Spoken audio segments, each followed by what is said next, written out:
this quick video, we will look at the women's main event at WrestleMania by the numbers.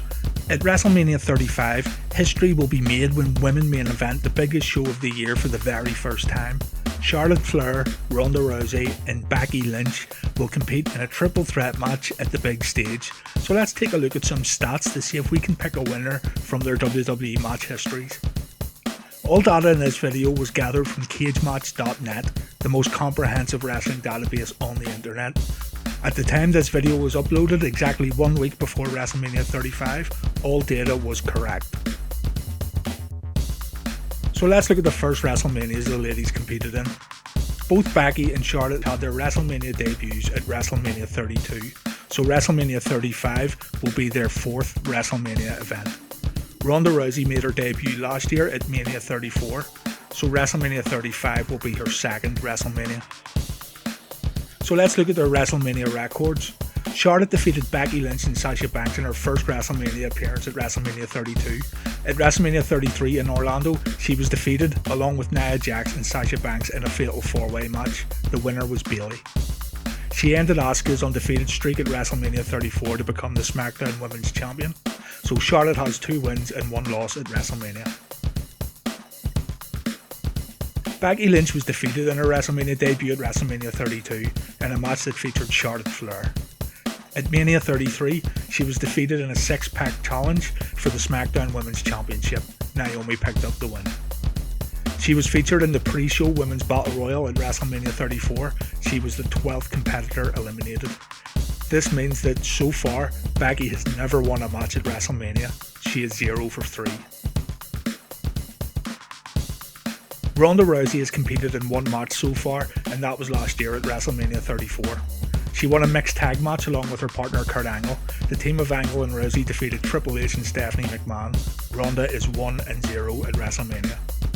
These stats show Charlotte has more winning experience at WrestleMania.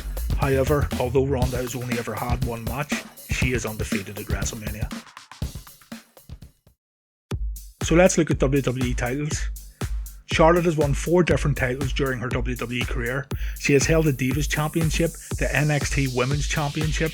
She has won the WWE Raw Championship 4 times and the SmackDown Women's Championship 3 times. This is a total of 9 title reigns for a total combined time of 876 days at the time this video was recorded. She was also the inaugural WWE Raw Women's Champion. Lynch has only had 2 title reigns in her WWE career. She is a 2-time SmackDown Women's Champion. In contrast to Charlotte, Becky was the inaugural SmackDown Women's Champion. Her combined time as champion, correct as of the day this video was recorded, is 175 days.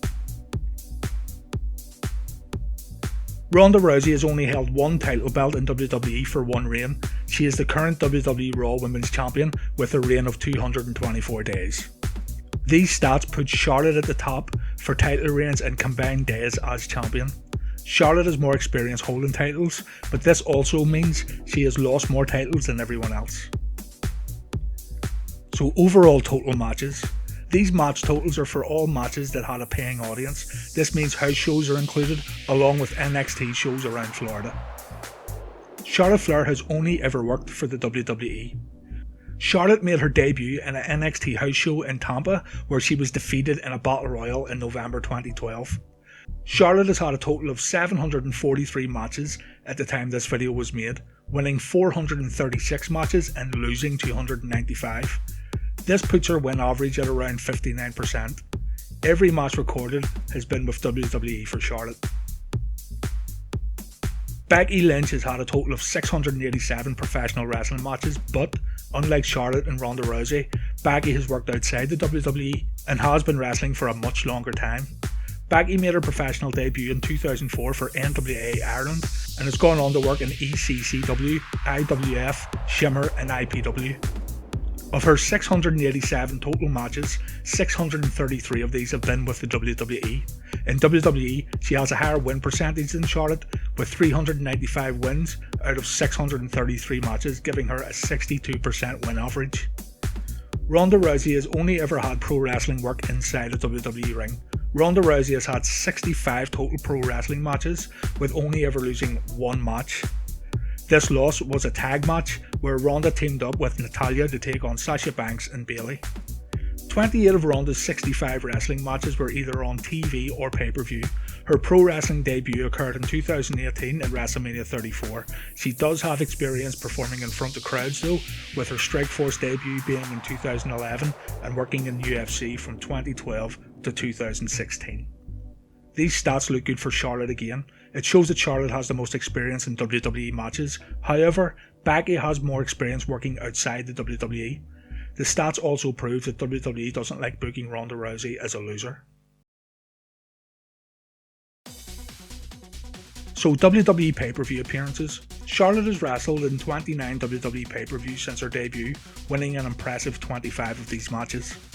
Becky Lynch has appeared in 27 WWE pay-per-views, winning only 8 of the matches that she's appeared in. This gives her around a 70% lose rate. Not great numbers for the man, especially in comparison to Charlotte. With Ronda Rousey, she has worked 10 pay-per-views in 1 year. As she only debuted last year at WrestleMania, this is also Ronda's total lifetime WWE pay-per-view appearances to date. She has a 100% win record on pay-per-view. She has never been defeated. This obviously doesn't bode well for Charlotte and Becky. So let's compare their main event status with others. Ronda Rousey isn't the first competitor to main event WrestleMania in just her second appearance at the event. Others include Dave Bautista, who headlined WrestleMania 21 after competing in a tag match at WrestleMania 20, and The Big Show, who headlined WrestleMania 2000 but was defeated at WrestleMania 15 by Mankind. Even Roman Reigns wrestled 2 WrestleManias, 29 and 30 respectively, before main eventing WrestleMania 31 against Brock Lesnar.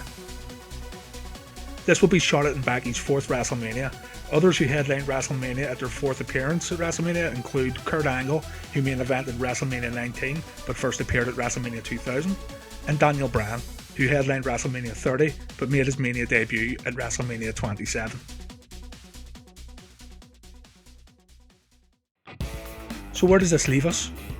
As we all know, WWE doesn't care much for numbers, but if they did care about numbers, it paints a more compelling picture for picking a winner in the main event at WrestleMania 35. Ronda Rousey is being booked as an unstoppable competitor who doesn't get defeated, and the one time she was defeated, it was in a tag match where she didn't get pinned or submitted. Ronda is the dominant female going into the match, no doubt about that. With regard to title matches, Charlotte has been booked a lot stronger than Becky since their respective debuts. Charlotte has had a good decent average of pay-per-view wins also when compared to Becky Lynch. She wins frequently at WrestleManias and wins titles at a high rate, but she also loses titles at a high rate. She is much better winning gold than defending gold. Becky doesn't really have the numbers on her side here, but Becky is also the favourite going into the match based on fan support and how she has been booked as the centre of attention going into WrestleMania. If wrestling was legit and we looked at the stats, Becky would be the clear outsider with the highest odds of losing. But this is WWE and this is sports entertainment, and WWE have been doing a good job of setting up Becky for a big WrestleMania moment. The numbers don't lie though, and looking at things on paper would make you think Becky doesn't really have a chance. That being said, it's hard to imagine Becky not winning at WrestleMania, but we will see this Sunday.